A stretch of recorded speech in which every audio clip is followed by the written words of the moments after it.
My name is Tom Heinrich. I am a psychiatrist and family medicine physician at the Medical College of Wisconsin here in Milwaukee, Wisconsin. I am a teacher, a researcher, and a clinician. I work at our major academic hospital called Froedtert Hospital here, where I teach and see patients. An academic physician divides their time in many different areas. We teach medical students who are right out of college and studying to be a physician. We teach residents. We see patients as well. And in addition to all that, we do research. We study patients and illnesses in a way to improve healthcare and to improve outcomes. So to become a psychiatrist, it's a long road. So after high school, you go on to college. There are core requirements you have to take in order to get in medical school while you're in college. You also have to take this test called Medical College Admissions Test, the MCAT you take while you're a junior in college. And then you apply to medical schools, and they look at your grades and your extracurricular activities while you're in college in addition to this test. And then medical school is another 4 years, and it's usually divided in 2 years of classroom work. And then in your last 2 years, you transition from the classroom into the hospital. And that's, for example, where I teach medical students, and that's where they learn to actually care for patients. And you do rotations in medicine and in surgery and in psychiatry, kind of experience what it's truly like to be a physician. If you want to do psychiatry, you do a residency in psychiatry, and that residency is, in general psychiatry, is 4 years in duration. So 4 years of college, 4 years of medical school, and then 4 years of residency. The good news is you're actually paid for the residency.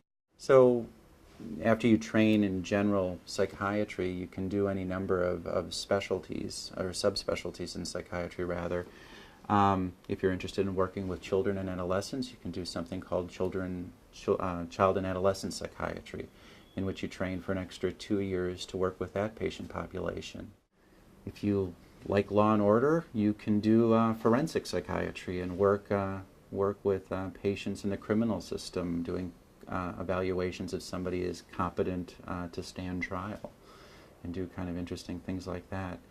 If you like working with medically and surgically ill patients, like I do, you do a fellowship called Consultation Liaison Psychiatry or General Hospital Psychiatry. And then you work with patients who have just suffered heart attacks or been in motor vehicle accidents and have had bad trauma, and work with their kind of acute psychiatric needs at the time. It's a lot of fun, lots of different things to do. A lot of people get a psychologist and a psychiatrist confused, and we do a lot of very similar things, but the training is different. Psychiatrist is what I am. We go to medical school. We're medical doctors. We train in the physiology of the body and how the body functions.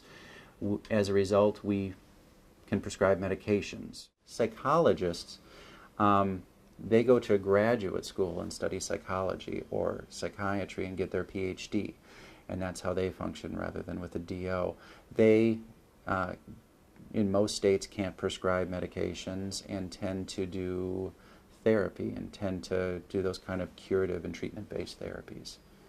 Research can be any number of things. Research can be seeing a really interesting case in the hospital and thinking about how my colleagues would want to hear about this case and writing it up and teaching people based on that case of things you learned in caring for that. That's research. It really varies. It's all education. There are a lot of rewards to being a psychiatrist, and those rewards run the gambit if you're in academics to teaching and watching a light bulb go on a student as they understand a concept, or as a resident sees something for the first time or cures something for the first time. It's an amazingly rewarding experience to watch that and to know you played a role in that.